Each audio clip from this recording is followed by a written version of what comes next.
To think, to reason, makes us human, sets us apart from the rest of nature. People communicate in intricate ways about complex subjects, and at the center of it all, a thinking machine, the computer. With it, our thoughts can be recorded. What once seemed impossible now seems commonplace. Today, computers are capable of amazing tasks that boggle the mind. But the evolution of a thinking machine, a computer, engaged some of the greatest minds of the last 2 centuries. The story of the computer contains squandered chances, fortunate accidents, frequent missteps, fantastic insights, and unprecedented genius. It is the story of a machine that helps us win a war, figures in the creation of weapons of inconceivable destruction, and sends us into space. The birth of the computer spawned the growth of whole industries, led to the world's greatest personal fortune, and will increasingly affect the lives of everyone on Earth. Thinking machines, the creation of the computer.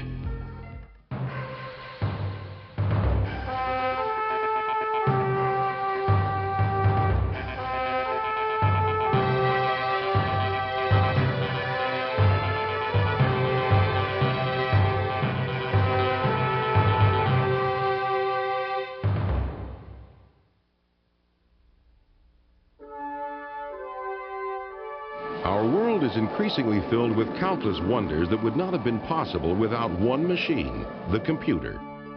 Although computers are enormously intricate, their most basic components consist of simple devices that can be switched to either one of 2 states, on or off. The computer creates its magic by calculating with a speed and accuracy that far surpasses its human inventors. Computers stagger the mind with their complexity, but simply put, a computer takes information, processes it, and then outputs a result.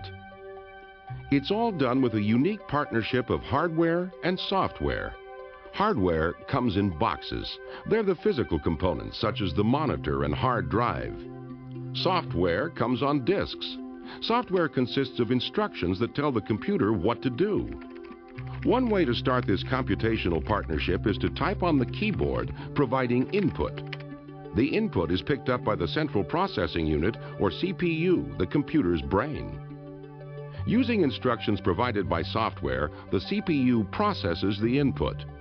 The magic behind the CPU is its blinding speed. Modern processors are measured in MIPS, millions of instructions per second. While processing, the CPU may retrieve data stored in random access memory, known as RAM, or data stored on a hard drive.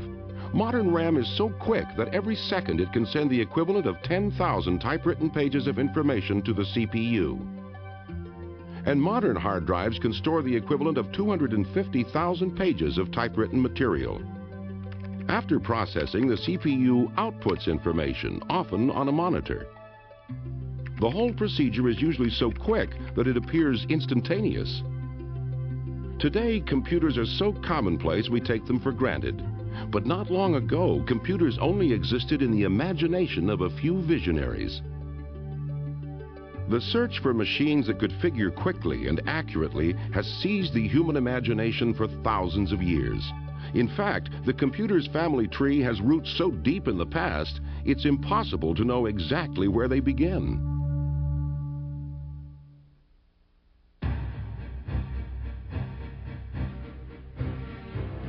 By the early 19th century, the European Industrial Revolution was well underway, and the development in production and commerce came from the maturing fields of engineering, navigation, surveying, finance, and science. The practical application of these fields relied on volume after volume of tables. Tables for trigonometry, tides, interest rates, multiplication, and gravity. Tables were critical. The actual figuring was done by people who specialized in mathematical computation. Surprisingly, these people had a familiar job title. They were called computers. These human computers toiled over their tables incessantly, monotonously, and made mistakes. Typically, tables were full of errors. The requirement for accurate tables introduced one of the most eccentric and brilliant figures into the story of computers, Charles Babbage.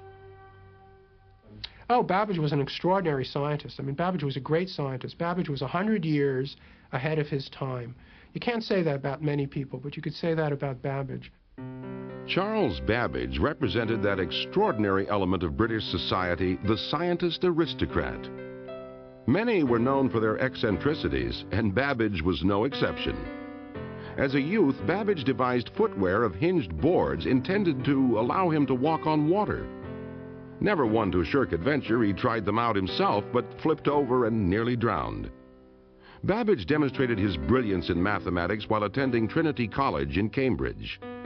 In 1820, Babbage was checking the accuracy of calculations made for the Royal Astronomical Society and kept finding errors. He reasoned that a machine could be constructed that would calculate the tables and directly print the results. He called the machine the difference engine. He drew up plans for a section of the device and had it built with his own funds in 1822. Babbage couldn't pay for the construction of the entire device, but since the greatest beneficiaries would be the British government and people, he made the extraordinary step of petitioning the government for a grant. In 1823, the Treasury provided the project with startup funds. Government support for the computer industry is nothing new. It's very much a big topic in the news today, and it will continue to be. Computing is an expensive proposition, and it usually requires some government support if it's going to get anywhere. Babbage hired a mechanical engineer, set to work on a complete design for the difference engine, and immediately ran into difficulties. The mechanical machine shops of the time were not advanced enough to produce parts in the precise measurements that Babbage's plans required. So Babbage designed better machine tools, which would eventually improve the entire state of British tool manufacturing. By 1829, Babbage had spent the £1,500 grant from the government and even more than that from his own funds. But only a few bits and pieces of machine had been completed. Babbage's project began to attract critics. He was plagued by several problems. One of his problems being his perfectionism, another problem being that his work was not understood or appreciated by the people of his time. Babbage had many enemies. Even London's organ grinders despised him because he had tried to have them banned as their music interfered with his thinking.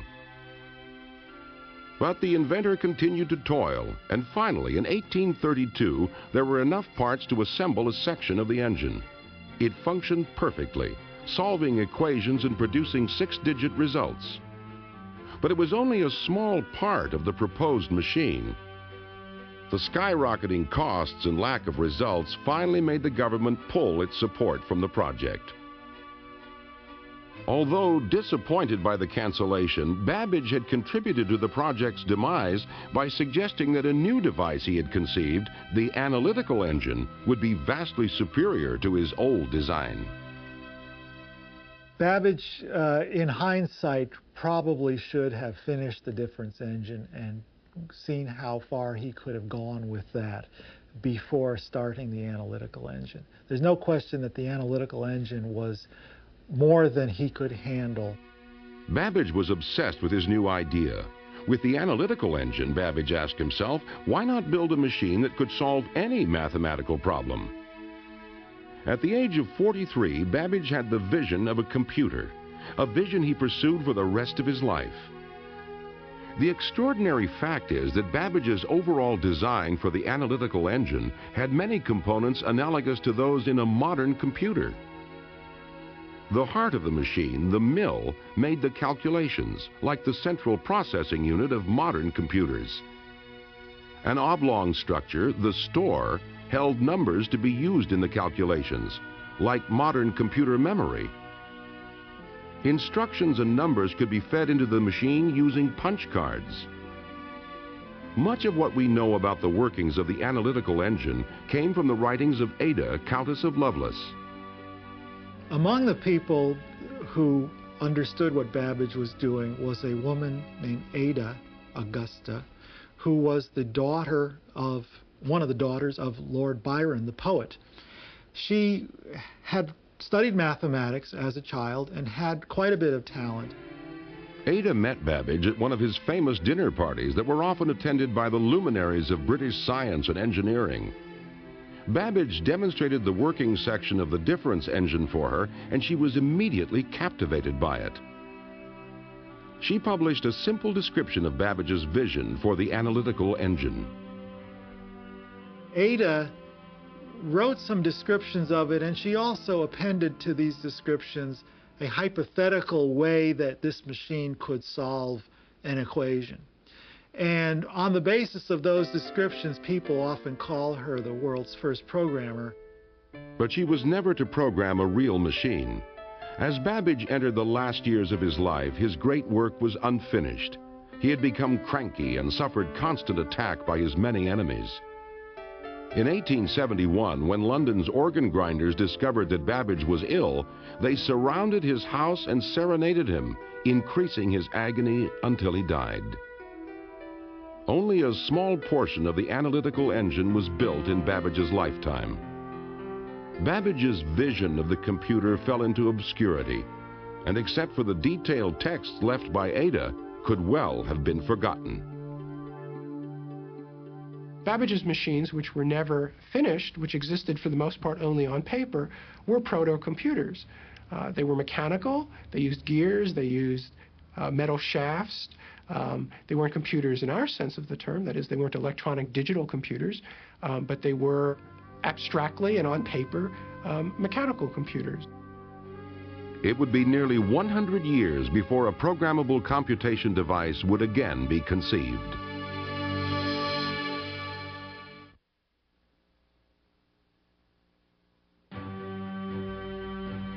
In the late 1800s, the idea of a programmable computer was a distant dream, but the American dream was becoming a reality. America was on its way to becoming the world's greatest industrial power and opened its arms to immigrants from other lands. In the second half of the 19th century, America's population increased 35% each decade. America's exploding population began to endanger one of its great institutions, the American census. The census, which is required by the Constitution to be held every 10 years, was still being done by old-fashioned people with making check marks on pieces of paper, and it simply couldn't keep up with the tremendous surge of population in the U.S. The crisis reached a head in 1887. The Census Bureau was still hand-tallying the data from the 1880 census. Desperate for relief, the Bureau pleaded for any method that could speed up the counting of the 1890 census. The superintendent of the census had proposals for 3 systems, so he decided to stage a contest. 2 of the systems relied on hand counting. The third, developed by a young, rather humorless former MIT instructor named Herman Hollerith, used punched cards. Punch cards would one day become the standard method of feeding high volumes of data into computers. Now, where he got this idea, we are not sure. He may have been inspired by the fact that a conductor on a railroad punches your ticket when you hand it to him. Hollerith's system beat the others easily. In the tabulation portion of the test, it was nearly 10 times faster. The Census Bureau leased 56 of Hollerith's machines at $1,000 a year each and put them to work in July 1890. Census Bureau clerks used Hollerith's machines to punch the cards and then tabulate the results. Scores of operators were trained to use the puncher quickly and accurately. The tabulating was done with electricity. A metal pin that passed through a card hole made electrical contact with a cup of mercury, completing a circuit that was registered on a tallying device that consisted of rows of clock-like dials. Hollerith's machines were a step toward the later development of computers. They significantly sped up the processing of information. The results of the 1890 census count were a triumph for Hollerith. In just 6 weeks, the population count of 62,622,250 was tallied. Hollerith became the talk of the scientific community. He rented an office and set himself up in business. He called his new enterprise the Tabulating Machine Company. Hollerith had the Census Bureau business in his pocket, and the future looked bright. But it turned out to be harder than it seemed.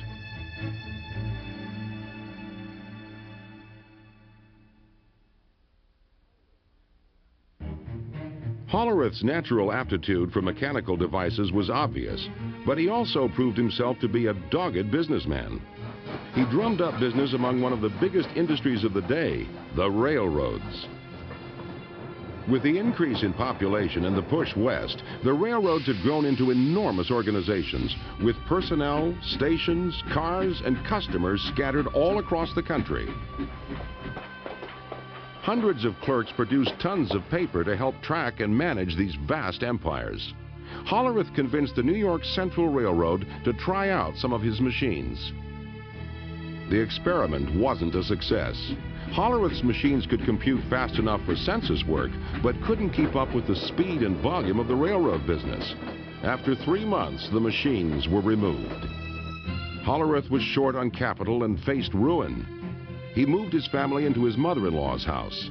He sold his assets, even his horse, to raise money to redesign his machines, to improve their speed, reliability, and ability to make additions. Hollerith even customized the punch cards for business computations, such as adding columns to store dollars and cents.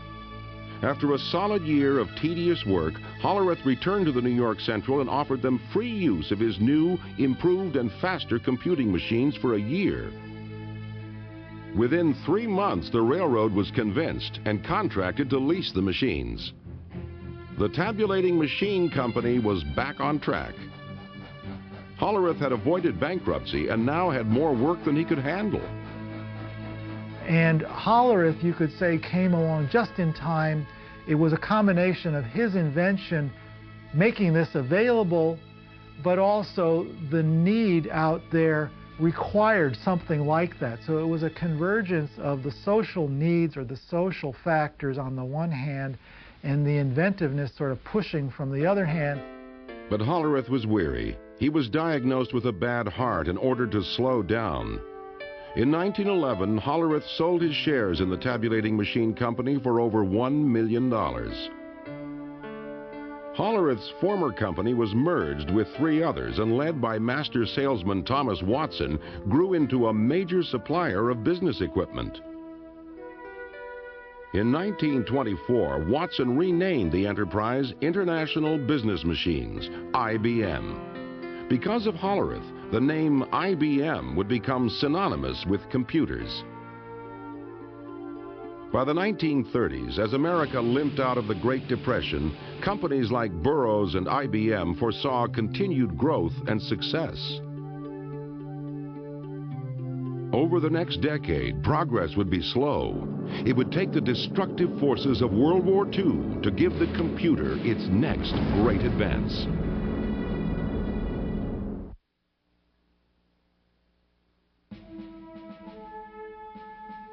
World War II spurred the development of the true computer.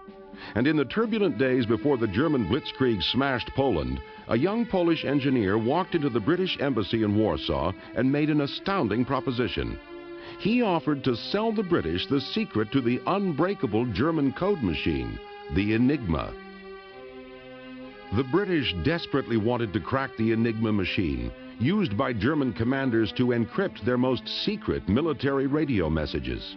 Radio is a wonderful piece of technology, but the very beauty of radio, the fact that you broadcast messages out, makes it very bad for military traffic, because the enemy can read your messages as well as the person you intended to read. So you encrypt the message.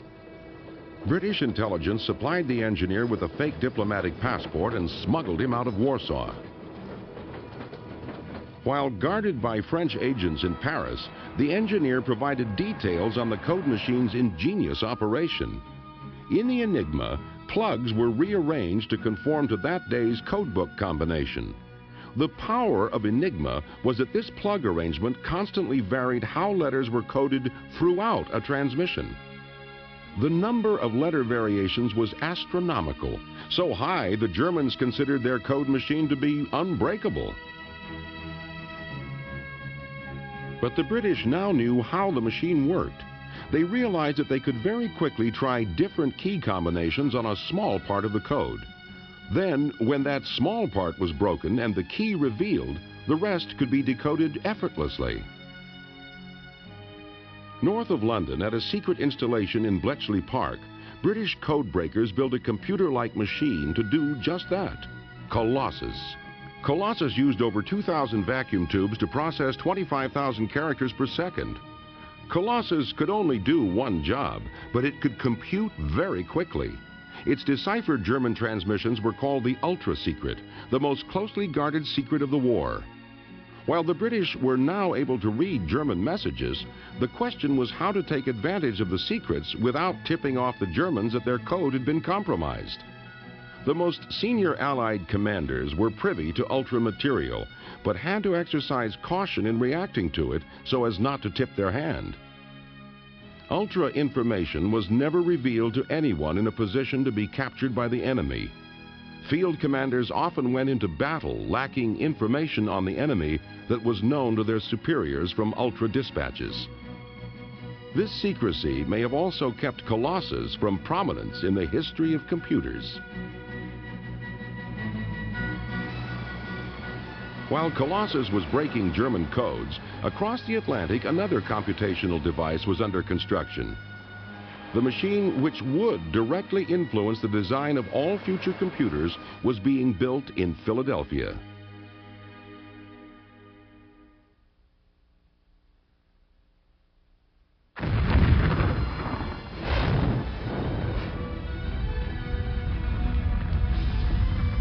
In response to the attack on Pearl Harbor, American industry quickly became a powerhouse producer of the implements of war. But by 1943, there was a critical shortage of a surprising component of the war machine: firing tables for artillery pieces. Firing tables allowed gunners to correctly aim their guns in different ranges, altitudes, temperatures, and wind conditions. To calculate these tables required enormous numbers of calculations, which at that time were done by human beings. Incidentally, these people who did them were called computers. That was their job title. And they operated adding machines, mechanical adding machines primarily. And they would simply step through these calculations and produce these tables. One of the centers of firing table calculation was at the Moore School of Engineering at the University of Pennsylvania in Philadelphia. Midway through the war, it became clear that the tables could not be produced fast enough. This was a crisis. Without tables, new guns could not be shipped to the troops overseas. To break the bottleneck, a Moore School physicist, John Mauchly, made a fantastic proposal. He suggested that he could build a giant electronic computer that would be able to figure a single trajectory in 100 seconds. The Army, desperate for a device to help them win the war, reluctantly committed to the proposed cost of $500,000. Mauchly and a brilliant graduate student in electrical engineering, Presper Eckert, set to work constructing ENIAC, the Electronic Numeric Integrator and Computer. Driven by the knowledge that friends and relatives were dying in battle while they worked in Philadelphia, the team of young engineers toiled incessantly. But could they create such a monster? Everything had to be invented from square one. And then they had to build it, and then they had to test it, and they had to put it all together and make it work reliably. And then they had to learn how to program it. Nothing close to ENIAC had ever been conceived. Nearly 100 feet long and weighing 30 tons, it contained almost 70,000 resistors, 10,000 capacitors, 6,000 switches, and 18,000 delicate vacuum tubes. Vacuum tubes burn out just like light bulbs. In a machine that contained 18,000 vacuum tubes, it was likely that at least one would always be burned out, crippling the machine. Presper Eckert found the key to making ENIAC function. He had the vacuum tubes built to high tolerances. He critically tested them, and then he ran them at low power. If you took these measures, you might be able to get the machine to work for 10 minutes, half an hour at a time. Since the machine calculated so quickly, you can get a lot of work done in a half hour. And so that's what happened. After 2 years of intense work, ENIAC was complete, a few months after the Japanese surrender. Although it wasn't finished in time to help win the war, ENIAC was a marvelous machine. Huge and hot, it could perform up to 5,000 additions, 357 multiplications, and 38 divisions every second. By far and away the most complex machine of its time, ENIAC still lacked many of the qualities of a modern computer. Its memory was very primitive. It had to be laboriously rewired each time it was programmed and couldn't make logical decisions based on its calculations.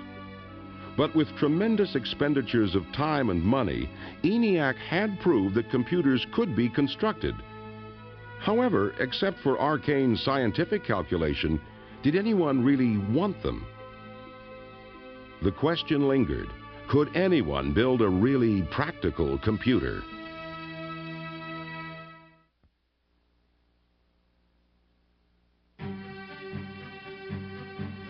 Just before the end of the Second World War, an advisor to the ENIAC project, John von Neumann, wrote a paper that was to greatly affect the next stage of computer design.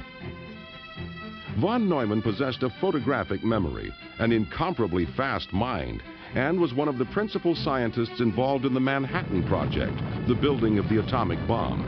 He was also an advisor on ENIAC. The paper von Neumann wrote after the war delineated the structure of a modern computer. The paper drew heavily on the work building the ENIAC, yet was undeniably augmented by von Neumann's brilliance. Von Neumann's computer was to have a processing unit, a controlling unit, memory, input and output. But most importantly in the evolution of computers, it would hold its programming internally in its memory. Internally held programs give computers their power and versatility because an internal program can modify what it does based on data or the results of computations. In machines like the ENIAC, programming had been hardwired or fixed, so the machine was much less adaptable. The idea for storing the program internally was the last key to developing the true computer. But whether it was von Neumann's idea has long been hotly debated. Eckert and Mauchly claimed they formulated internal programs as a natural part of their work building ENIAC, although they couldn't stop and incorporate the idea into the machine.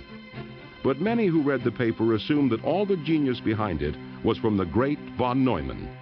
He was one of the most widely regarded mathematicians in the world.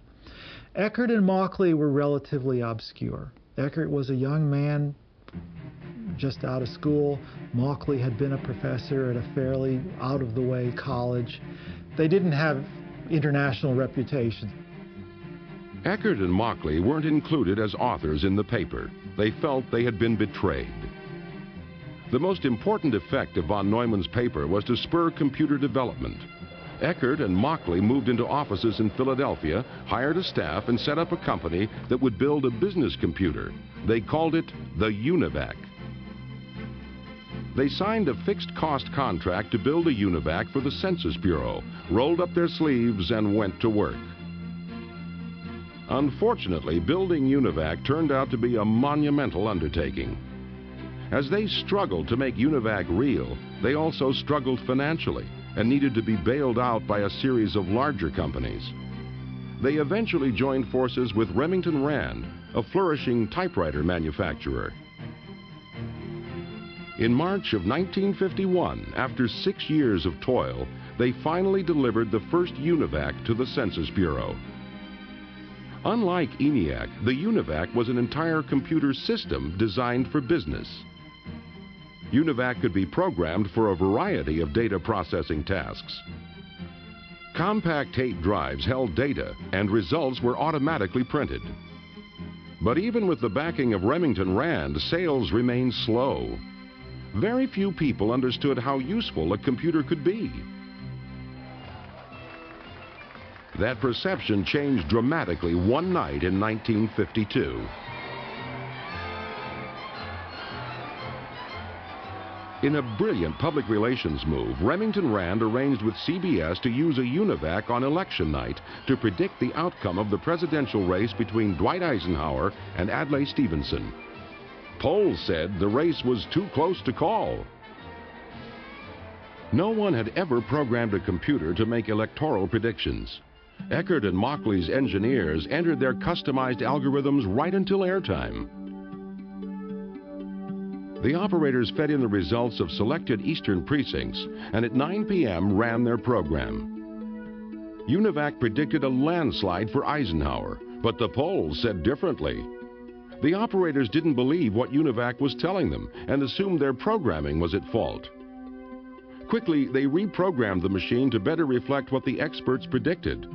As the night went on, it became clear that Eisenhower would indeed win by a landslide.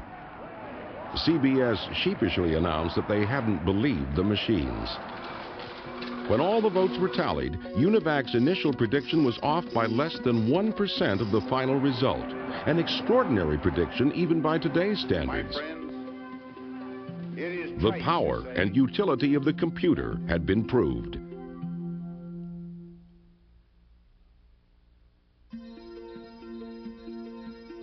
After the success of UNIVAC, various companies began to see a future in computer development. New companies like Burroughs, as well as old giants like General Electric, jumped into the computer business. But most large American businesses were dependent on the data processing systems provided by one company, the office machine monolith, IBM. IBM had no computers. IBM's aging leader, the legendary sales guru Thomas Watson Sr., was not eager to jump into the enormously costly development of computers. A computer back then contained thousands of vacuum tubes, occupied, one or more large rooms, and required a small army of attendants to run. IBM and most other people didn't see how computers could be used in business.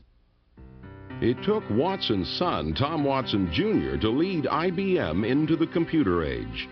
As Watson himself recalls, the move was spurred by IBM's customers who were fed up with bulky punch cards. I remember particularly Jim Madden, then vice president of the Metropolitan Life, who said, we're going to cancel our IBM just the minute we learn to do this in tapes, because 3 floors of the Metropolitan Life building are used to store the cards of our customers' accounts. And if we keep going the way we will, they'll occupy the whole building. We were threatened into this progress. Faced with the prospect of losing customers, Tom Watson Jr. ordered the development of a computer. IBM's famous sales force told their customers a computer would arrive soon. In fact, it was still being planned.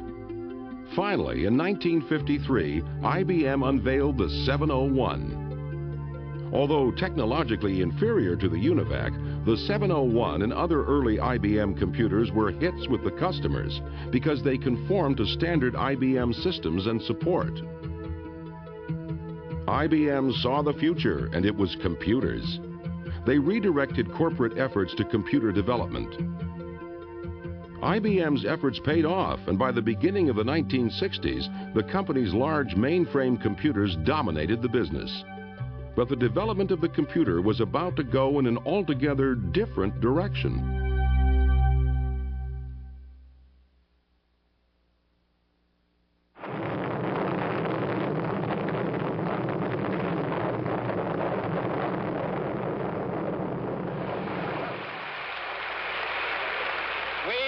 To go to the moon in this decade and do the other things, not because they are easy, but because they are hard. In 1961, America was trailing Russia in the race for space.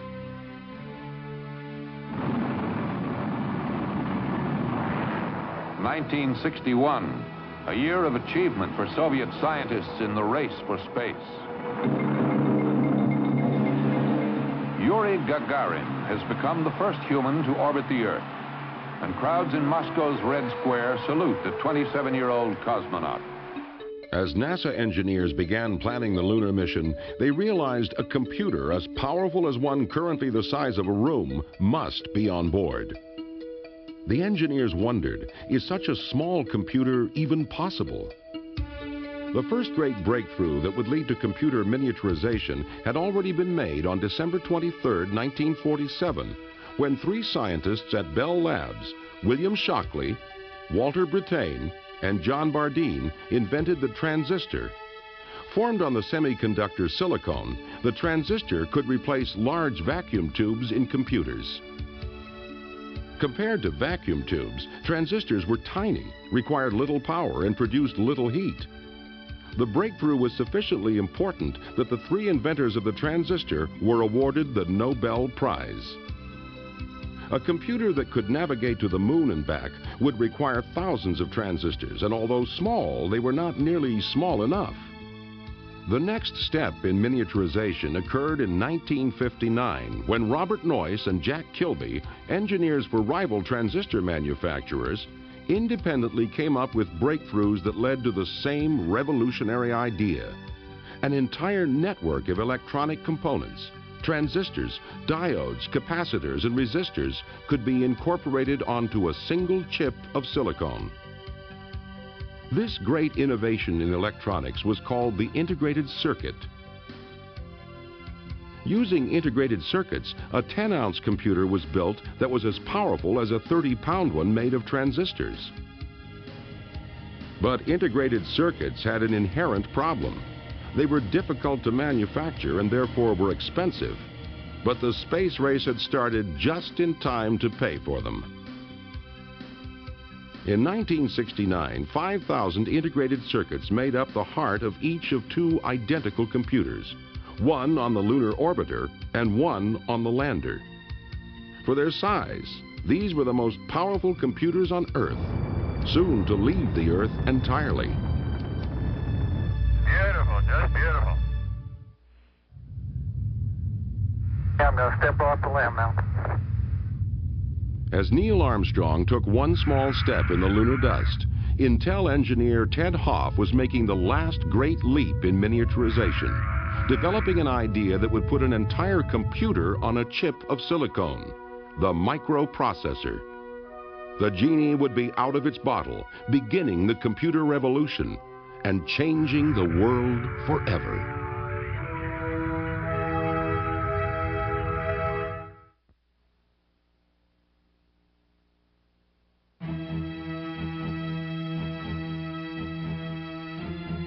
Okay, Houston, we've had a problem here. Apollo 13, intended as the third lunar landing, had just lost 2 fuel cells and was venting oxygen into space, 200,000 miles from Earth. Soon, the second oxygen tank would begin losing pressure. The astronauts would die unless they could precisely align their spacecraft and fire their rocket to slingshot themselves around the moon and back to Earth. Critical to the alignment was Apollo's state-of-the-art guidance computer. A new trajectory was figured. The all-or-nothing rocket firing was made. The Apollo 13 crew miraculously returned to Earth with the help of their small and powerful computer. By the last Apollo mission 2.5 years later, computers as powerful as those on Apollo would be available to everyone.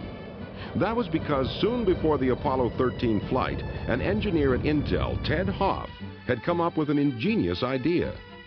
Hoff had been told to design 12 separate integrated circuits to make a Japanese pocket calculator. He suggested placing the entire processing unit on a chip and programming it just like a computer. Intel developed the idea, and by 1970 they had a working model of a microprocessor. It was the invention not just of integrated circuits, but of a particular kind of integrated circuit, the microprocessor, that makes today's personal computers possible. Smaller than a fingernail, a microprocessor contains many of the components of a computer, including a control unit, a clock, and areas where data can be stored and modified. Processing power was about to become very cheap and very compact. In the mid-1970s, two friends, Stephen Wozniak and Steve Jobs, were manufacturing a small computer in a Palo Alto garage. Steve Jobs was a college dropout, but he was a college dropout with a difference. He was very intelligent, he had a lot of street smarts, he was also extremely ambitious. I think perhaps more important than that, he knew the other Steve Wozniak, had created something exceptional. Steve Jobs sold his Volkswagen, and Stephen Wozniak sold his HP calculator to finance their company that would revolutionize the computer industry. Jobs trekked all over the San Francisco Bay Area to find buyers for the $500 machine, which they called the Apple I. The Apple I was large and unwieldy. Jobs realized they needed a new design for a computer that anyone could use. Wozniak began to build the Apple II. The fate of Apple changed dramatically when, in the fall of 1976, a visitor to Wozniak's garage saw the prototype of the Apple II. The visitor was Mike Markkula, who at 32 had retired from Intel as a millionaire. He was so impressed by the Apple II that he joined Apple and put it on a sound business footing. The Apple II was introduced to the public and sales skyrocketed. But in 1978, even with the success of the Apple II, using a computer wasn't easy. The early Apple computers, as well as all early personal computers, did not have graphical interfaces. They didn't have mice. They had what's known as a command line interface. That is, you typed instructions into the computer and your instructions appeared as text on the screen. A simple-to-use computer had been conceived by a computer scientist named Doug Engelbart. He demonstrated his vision in 1968 at the Fall Joint Computer Conference in San Francisco. If I hit W, it'll say delete word. The arrow moves back and forth to give me feedback. Wielding a keyboard and a pointing device he called a mouse, Engelbart worked with a computer 30 miles away, linked by microwaves, and demonstrated word processing and hypertext. Many in the audience went home inspired, but one group alone was to fulfill Engelbart's vision. That group was just down the road from San Francisco at Xerox PARC. In 1970, Xerox dominated the copier industry, but thought the future might be in computers. A young Xerox executive, Robert Taylor, worked with a team to transform the way the computer industry was perceived.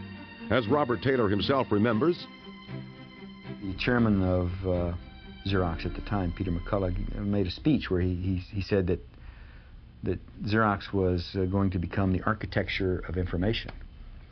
So I asked his speechwriter not too long after that, what did that mean? Because I had an idea about what it ought to mean, and so did some other people. And the speechwriter said, well, he didn't really know, but it's a ringing phrase. And so I said, well, we're going to make it happen. Robert Taylor hired many of the country's top computer scientists and challenged them to create an easy-to-use personal computer. The result was the Alto, which incorporated many of the innovations in personal computers we take for granted today, all developed at Xerox PARC. The Alto used a mouse, a graphical interface, built-in networking, and printed on a laser printer. Xerox developed the Star, the commercial model of the Alto, but it never sold well. Xerox was a large and very successful photocopier company, and it didn't really understand computers, didn't appreciate the brilliance, the originality, and the enormous commercial worth of the computer developments at Xerox PARC. But Steve Jobs did.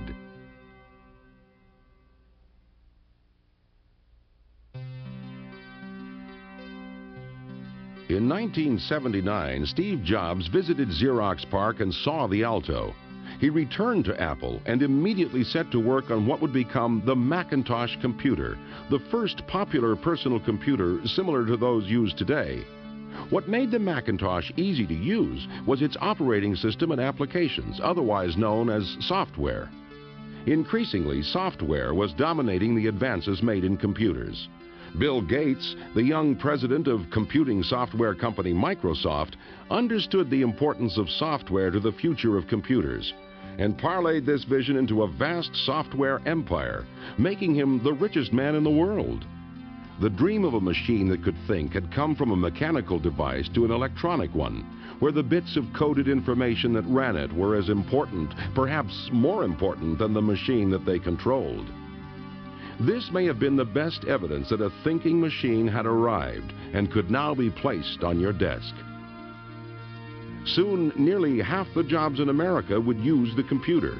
Within the decade, microprocessors would be everywhere, incorporated into automobiles, appliances, and scientific instruments, significantly increasing their capability and reliability. Unprecedented fortunes would be made in businesses that hadn't existed a decade before. Education would be transformed forever, as the access to information would be transferred from libraries and universities to your desktop. The Earth would shrink with unprecedented speed as a worldwide communication grid became accessible to anyone with a computer and modem.